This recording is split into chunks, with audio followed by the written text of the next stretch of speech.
नमस्कार दोस्तों, सर जी क्लासेस में आपका स्वागत है। तो देखिए इस वीडियो में जो हम लोग HAL का जो एग्जामिनेशन आपके होने वाले हैं, तो उसमें देखिए जो आपके जीके के जो क्वेश्चन पूछे जाएंगे, तो उसके रिगार्डिंग हम लोग यहाँ पे इंपॉर्टेंट क्वेश्चंस को हम लोग देखेंगे।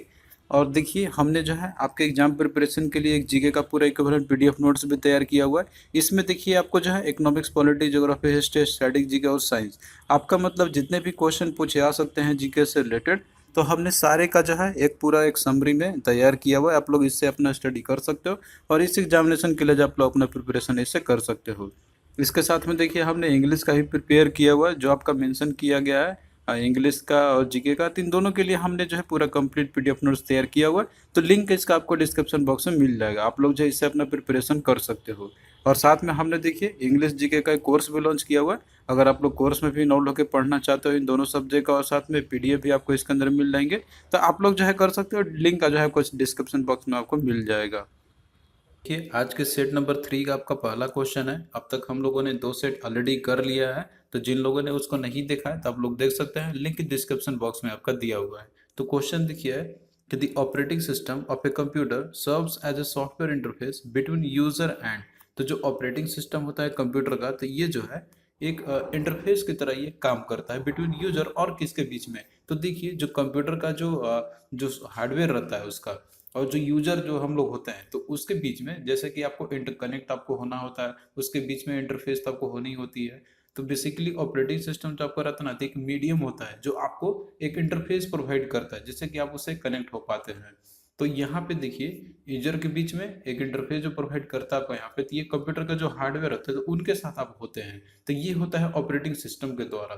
तो ऑपरेटिंग सिस्टम एक तरीके से एक सॉफ्टवेयर होता है जो आपको इंटरफेस प्रोवाइड कराता है कि आपको जैसे क्या टास्क परफॉर्म करना है कंप्यूटर के अंदर में। तो मेनली यहाँ पे जो आपका इंटरफेस कराता है यूजर और साथ में कंप्यूटर का जो हार्डवेयर होता है उसके बीच में। तो इसका देखिए राइट आंसर आपको ऑप्शन 1 यहाँ पे होगा। और इस तरीके से बहुत तरह के ऑपरेटिंग सिस्टम आपको होते हैं, जैसे बैच ऑपरेटिंग सिस्टम हो गया, multi programming operating system, multitasking, multi processing और रियल टाइम ऑपरेटिंग सिस्टम आपका है। तो ये सारे एग्जाम्पल इसके हैं, लेकिन इतना आपको डेप्थ में नहीं जाना है इसको, बस आपको सिंपल कुछ एग्जाम्पल आपको याद रख लेनी है। जैसे ऑपरेटिंग सिस्टम का डेफिनेशन हमने आपको बताया था कि ये जो है कंप्यूटर के जितने भी हार्डवेयर होते हैं या फिर जो एप्लीकेशन सॉफ्टवेयर होते हैं, तो उन सभी को ये मैनेज करता है और क्या टास्क आपको परफॉर्म करना है। इन्वायरमेंट एक प्रोवाइड करेगा आपको कि किस तरीके से यूजर जो है उसके साथ इंटरफेस हो सके। तो ये सारा चीज़ जो है ऑपरेटिंग सिस्टम का फंक्शन होती है। तो बेसिकली देखिए जो ऑपरेटिंग सिस्टम का एग्जांपल आपका है, जैसे यूनिक्स हो गया, इसके अलावा आपका जैसे यहाँ पे आप और भी देख सकते हैं MS DOS हो गया, विंडोज 98 2000 या XP आपके हो गए। तो ये सारे जो है आपके एग्जाम्पल है ऑपरेटिंग सिस्टम के। फिर नेक्स्ट देखिए क्वेश्चन 2 आपका यहाँ पे है कि planet that rotates clockwise is. तो प्लानेट आपको बताना है कौन सा है जो क्लॉकवाइज रोटेट करता है। तो देखिए इसका आंसर आपका यहाँ पे देखिए दिया हुआ है, अर्थ, वेनस, मार्स और प्लूटो दिया हुआ है। तो इसका आंसर आपका होगा ऑप्शन 2, दैट इज वेनस। तो देखिए जितने भी प्लैनेट्स आपके होते हैं, मतलब कि जितने भी प्लैनेट्स जो जिनको कंसिडर किया गया है, तो उसमें से जो वेनस है आपका और एक आपका है यूरेनस, तो ये दो ऐसे प्लैनेट है कि जो रोटेट करते हैं क्लॉकवाइज। इसके अलावा जितने भी रिमेनिंग प्लैनेट्स हैं तो सभी जो है वो एंटी क्लॉकवाइज रोटेट करते हैं। तो देखिए इसको याद करने के लिए सिंपल एक तरीका आपका यहाँ पे है, जैसे इसमें आपका वेनस है और दूसरा आपका यूरेनस है, तो लास्ट में आपको इसमें अस और अस आपको लगा हुआ मिलेगा। तो ये दो ऐसे प्लैनेट है कि जो रोटेट करते हैं, that is in the clockwise direction. इसके अलावा जितने भी प्लैनेट आपके और रिमेनिंग हो गए, तो वो सभी के सभी जो है एंटी क्लॉकवाइज डायरेक्शन में रोटेट करते हैं। तो ये सारा चीज जो है इंपॉर्टेंट फैक्ट्स आपका है, तो आप लोग इसको याद रख लेना। तो यहाँ पे देखिए जो यूरेनस और वेनस है, इसके रिगार्डिंग हम लोग कुछ इंपॉर्टेंट फैक्ट्स हम लोग देख लेते हैं। तो देखिए जो यूरेनस है, तो ये जो है थर्ड लार्जेस्ट प्लैनेटरी रेडियस है इसका, और साथ में ये फोर्थ लार्जेस्ट प्लैनेटरी है मास में, अगर एक कंपैरिजन किया जाए सोलर सिस्टम का। तो इस तरीके से देखिए जो यूरेनस आपका, ये भी एक कोल्डेस्ट प्लैनेट के नाम से भी, मतलब कोल्ड प्लैनेट के अंदर में भी आता है, क्योंकि ये जो है इसे आइस जेंट के नाम से भी बोला जाता है। और मेनली जो इसका एटमॉस्फेयर होता है यूरेनस का, तो यहाँ पे हाइड्रोजन और हीलियम प्राइमरी ये है यहाँ पे। और इसके साथ साथ में ये भी पाया जाता है कि यहाँ पे जैसे वाटर का भी एग्जिस्टेंस है और साथ में अमोनिया भी है। और ये कोल्डेस्ट प्लैनेट भी है क्योंकि एटमॉस्फेयर जो इसका है, तो ये कोल्डेस्ट है। और इसके साथ में ये क्लॉकवाइज में रोटेट करता है आपका, ये मतलब कि जो एक्सिस जैसे आपका रहता है यहाँ पे, और उसके साथ में वेनस भी आपका यहाँ पर है। तो इसके एटलीस्ट यहाँ जो है 27 मून्स है, तो मून्स भी आप लोग याद रखना, टोटल 27 है यूरेनस के अंदर में। उसी तरीके से दूसरा आपका वेनस है, तो देखिए जो वेनस है, तो ये सबसे हॉटेस्ट प्लानट है सोलर सिस्टम का, जिसका जो सरफेस टेम्परेचर है ये अप्रोक्सीमेटली 478 डिग्री सेल्सियस है। और इसको देखिए अर्थ ट्विन के नाम से भी जाना जाता है, क्योंकि देखिए इसका जो साइज है ना, तो वो अर्थ का जो साइज होता है तो उसके सिमिलरिटी से ही देखा जाता है। तो इसीलिए इसको देखिए अर्थ का ट्विन्स भी बोला जाता है यहाँ पर। और ये जो है आपका क्लॉकवाइज डायरेक्शन में भी रोटेट करता है, जैसे आपका यूरेनस प्लैनेट है। और ये सबसे ब्राइटेस्ट स्टार भी बोलाता है सोलर सिस्टम का वेनस को। तो ये जो है आप लोग इंपॉर्टेंट फैक्ट्स है, इन सभी को आप लोग याद रखना यूरेनस और वेनस के बीच में। फिर नेक्स्ट देखिए कि vice president of India who serve for the 2 consecutive terms is. तो इसमें आपको बताना है कि वाइस प्रेसिडेंट इंडिया कौन है जो 2 कंसेक्यूटिव टर्म्स के लिए सर्व किए हुए हैं। तो इसमें देखिए आपका दिया हुआ है के आर नारायणन, जाकिर हुसैन, बीबी गिरी और सर्वपल्ली राधाकृष्णन। तो देखिए इस तरह के जब भी क्वेश्चन आपका आएंगे ना, तो ये आपका ऑप्शन पे डिपेंड करेगा, क्योंकि देखिए ऐसे प्रेसिडेंट वाइस प्रेसिडेंट मतलब है कि जो 2 टर्म उनका जैसे 2 लोगों का भी हो चुका होगा, तो उसमें ऑप्शन पे आपको देखना होगा कि इसमें कौन सा दिया हुआ है। जरूरी नहीं है कि जैसे इसमें आपका सर्व राधा कृष्णन ये है, तो ये आंसर तो मतलब है ही इसका। इसके अलावा जो मोहम्मद हामिद अंसारी है, तो उन्होंने भी 2 टर्म कंप्लीट किया हुआ है।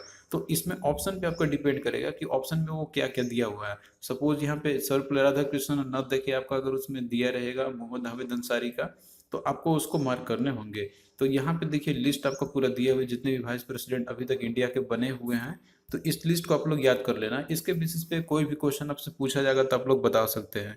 तो इसमें देखिए जो पहले वाइस प्रेसिडेंट थे इंडिया के, तो वो थे सर्वपल्ली राधाकृष्णन, और ये अनअपोज्ड इलेक्टेड हुए थे। तो इनका देखिए जो टेन्योर रहा था 1952 से लेके 1957 तक पहला टर्म था इनका, दूसरा टर्म इनका था 1957 से लेके 1962 तक। तो ये जो है लगातार 2 टर्म तक ऑफिस में बने हुए थे।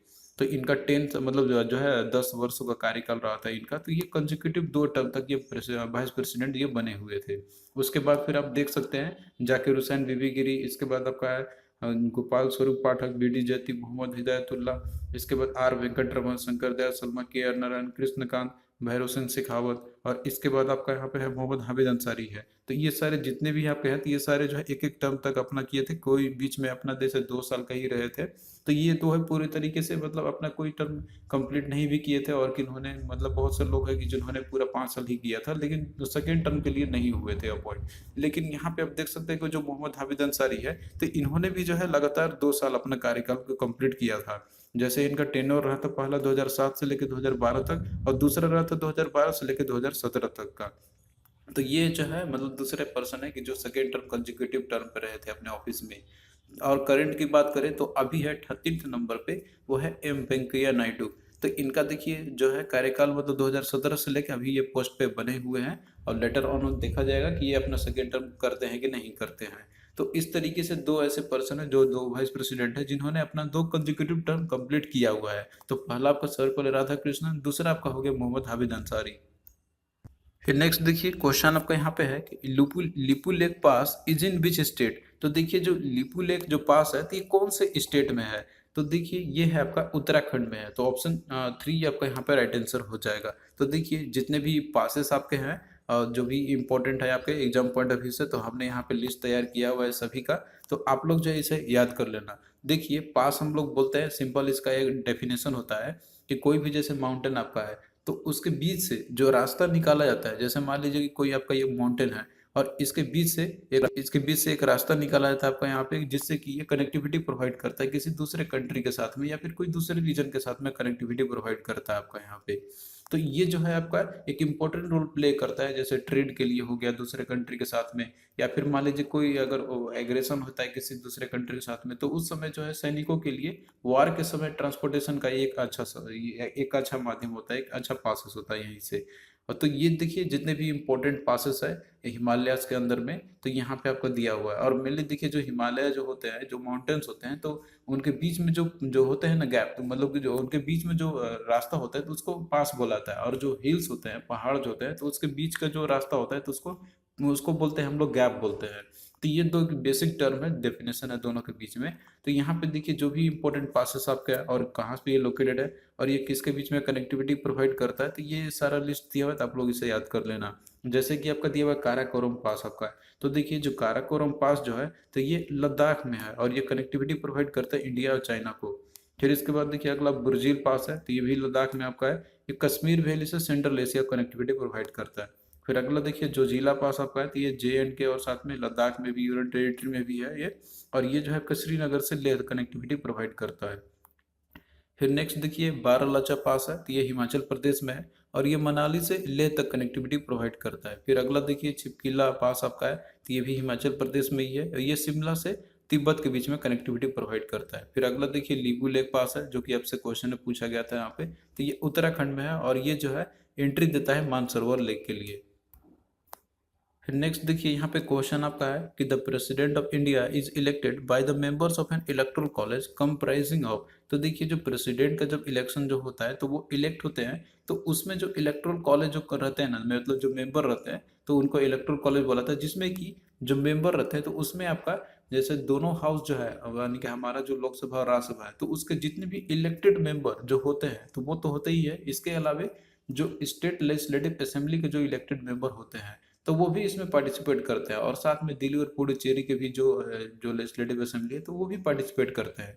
तो इस तरीके से देखिए इसमें आपका ऑप्शन देखिए 3 में आपका दिया हुआ the elected member of both the houses of the parliament and the elected member of the legislative assembly of the state. तो ये आपका इसमें राइट आंसर आपका हो जाएगा, सिर्फ इलेक्टेड मेंबर होते हैं। और बाकी आप ऑप्शन से भी इसको एलिमिनेट आप कर सकते हैं। इसमें देखिए दिया हुआ है कि the member of both the houses of the parliament. तो देखिए दोनों हाउस ऑफ द पार्लियामेंट के मेंबर तो होते ही हैं, लेकिन वो इलेक्टेड मेंबर होते हैं, नॉमिनेटेड मेंबर नहीं होते हैं। तो ये आपका आंसर ऐसी गलत आपका हो जाएगा।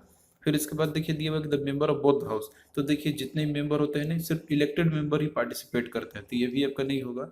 और बाकी फोर्थ को आप देख सकते हैं यहाँ पे कि the elected member of both the houses of the parliament, ये तो ऑप्शन आपका सही, मतलब स्टेटमेंट यहाँ तक सही है। आगे देखिए दिया हुआ the elected member of the legislative assembly of the state, यहाँ तक भी सही है। आगे देखिए दिया हुआ है कि the elected member of the local bodies. तो देखिए लोकल बॉडी जो है, जो भी इलेक्टेड मेंबर होते हैं, तो इनका कोई कंट्री मतलब कोई रोल नहीं होता, इलेक्टोरल कॉलेज के हिस्सा नहीं होते हैं प्रेसिडेंट का इलेक्शन के लिए।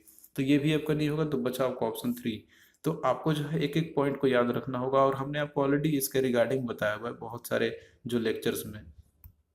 फिर नेक्स्ट देखिए यहाँ पे आपका दिया हुआ है कि who will host 2022 Asian games. तो देखिए जो 2022 का जो एशियन जो गेम्स होगा, तो ये होगा चाइना में, और चाइना का जो शहर है हंगजाओ, तो यहाँ पे ऑर्गेनाइज किए जाएंगे। तो इसका देखिए राइट आंसर ऑप्शन 4 आपका हो जाएगा। और होस्ट सिटी जो होगा इसका तो है हंगजाओ चाइना, जो कि जिनजियांग प्रांत में इसका होगा यहाँ पे। और इसका देखिए जो मोटो है, तो ये भी आप लोग याद रखना, heart to heart at the rate future.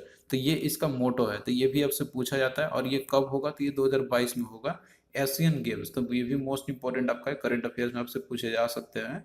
फिर उसके बाद देखिए अगला दिया आपका यहाँ पे कि SDR with reference to IMF stands for. तो देखिए जो SDR है, जो कि IMF से ये आपका रिलेटेड है, तो ये इसका फुल फॉर्म क्या है, ये आपसे पूछा जा रहा है। तो इसका देखिए फुल फॉर्म होता है स्पेशल ड्राइंग राइट्स। तो इसका देखिए राइट आंसर ऑप्शन 2 आपका यहाँ पे हो जाएगा, स्पेशल ड्राइंग राइट्स है। तो देखिए ये SDR आपका रहता है, तो ये एक इंटरनेशनल टाइप का एक मॉनेटरी रिजर्व, एक करेंसी के टाइप का एक मॉनेटरी रिजर्व रहता है बेसिकली, जो कि IMF के द्वारा ये क्रिएट किया गया हुआ है। और देखिए इसका क्रिएशन किया गया था 1969 में।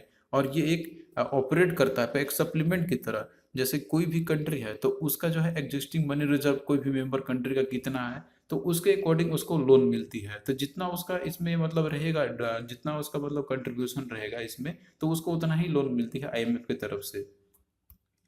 फिर नेक्स्ट देखिए क्वेश्चन आपका है कि select the smallest memory size. यहाँ पे मेमोरी साइज कंप्यूटर का बात करा जा रहा है इसमें आपका यहाँ पे। तो इसमें देखिए दिया हुआ टेराबाइट, गीगाबाइट, किलोबाइट और मेगाबाइट। तो देखिए अगर आपने मेमोरी हायरार्की देखा होगा, मतलब कि जो मेमोरी मेजरमेंट का जो तरीका होता है, तो इसमें आपने देखा होगा, तो आपको कोई दिक्कत नहीं होगी क्वेश्चन का आंसर करने में। कंप्यूटर का जो सबसे जो स्मॉलेस्ट जो मेमोरी होता है जो मेजरमेंट करने के लिए, तो वो है आपका बीट।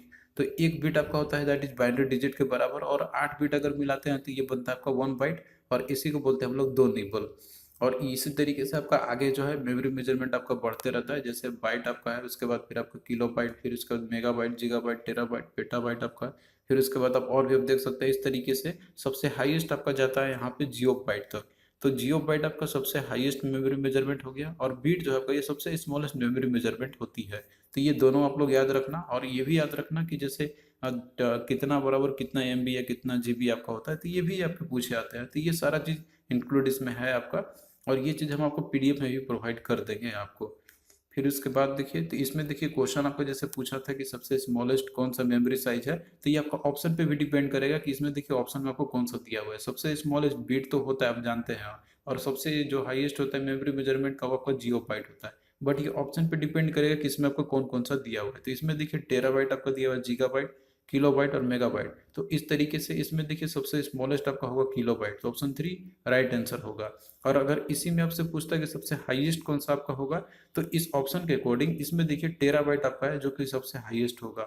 तो ऑप्शन पे भी आपको ये डिपेंड करेगा कि उसमें क्या क्या दिया हुआ है। फिर अगला देखिए, इसमें क्वेश्चन है आपका कि which one of the following is not a computer language, तो इनमें से कौन सा एक कंप्यूटर लैंग्वेज नहीं है।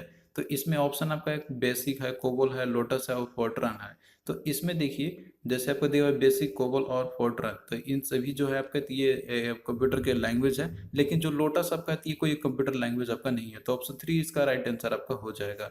तो देखिए जितने भी इंपॉर्टेंट कंप्यूटर के लैंग्वेज आपके हैं जो कि आपसे पूछा जाता है एग्जाम में, और ये सारे जो आपका हाई लेवल लैंग्वेज है जिसका कि आपको फुल फॉर्म भी पूछा था एग्जाम में। जैसे बेसिक आपका दिया हुआ था, इसका फुल फॉर्म होता है beginner all purpose symbolic instruction code.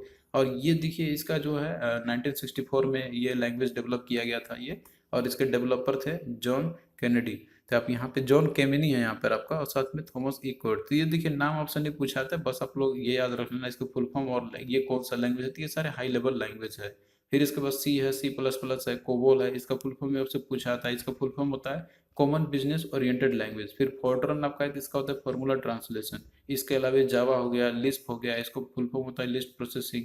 इसके अलावा पास्कल और एल्गोल आपका हो गया, इसका देखिए फुल फॉर्म होता है अल्गोरिथमिक लैंग्वेज। तो ये कुछ इंपॉर्टेंट आपके हाई लेवल लैंग्वेज है, आपका लिस्ट दिया हुआ है, तो आप लोग इन सभी को याद कर लेना। नेक्स्ट देखिए क्वेश्चन आपका यहाँ पे है कि protein deficiency disease is known as, तो जो प्रोटीन डेफिशिएंसी डिजीज होता है तो उसे हम लोग क्या बोलते हैं। तो इसमें देखिए दिया हुआ है कॉसी और कॉसिंग डिजीज, और उसके बाद दिया आपका गॉसर डिजीज या नॉन ऑफ द अबव। तो देखिए जो प्रोटीन डेफिशिएंसी जो डिजीज होता है तो इसे हम लोग बोलते हैं क्वासी और कॉर। तो प्रोटीन डेफिशिएंसी जो होने वाले डिजीज होते हैं तो उसमें मेनली आपका दो रहता है, जिसे हम लोग प्रोटीन एनर्जी माल न्यूट्रिशन बोलते हैं। तो इसमें दो आपका मेन जो है तो एक आपका क्वासी और कॉर हो गया, दूसरा आपका यहाँ पे है मरासमस है। तो इसमें देखिए मेनली क्या होता है, जो क्वासी ऑर्कर आपका है तो जनरली जो 18 मंथ के जो चाइल्ड होते हैं तो उनको ये बेसिकली होता है। और जो मरासमस जो डिजीज आपका है तो ये अप टू जो 1 ईयर तक के जो चाइल्ड होते हैं तो उनको ये होता है। तो इस सब में देखिए जो बेसिकली आपका रहता है यहाँ पे, तो ये प्रोटीन से होने वाले डिफिशियंसी डिजीज, अगर प्रोटीन का डिफिशियंसी हो जाए तो मेनली ये दो डिजीज होते हैं, जो कि मोस्टली ये जो चाइल्ड होते हैं, जो नवजात शिशु होता है तो उनको ये होती है। तो इस तरीके से इसमें देखिए दिया आपका कॉसी ऑर्कर, तो ये आपका होगा यहाँ पे। अगर मरासमस भी दिया रहता, कॉसी ऑर्कर नहीं दिया रहता तो आप उसको भी मार्क कर सकते थे। तो जो भी ऑप्शन आपका रहेगा आप उसके ऊपर आपका ये डिपेंड करेगा। तो थैंक यू दोस्तों, आपको कैसा लगा ये लेक्चर आप लोग कमेंट करके जरूर बताना, और हम आपको इसी तरीके से और भी सेट्स आपको प्रोवाइड करते रहेंगे जब तक आपका एग्जाम नहीं हो जाता है दोनों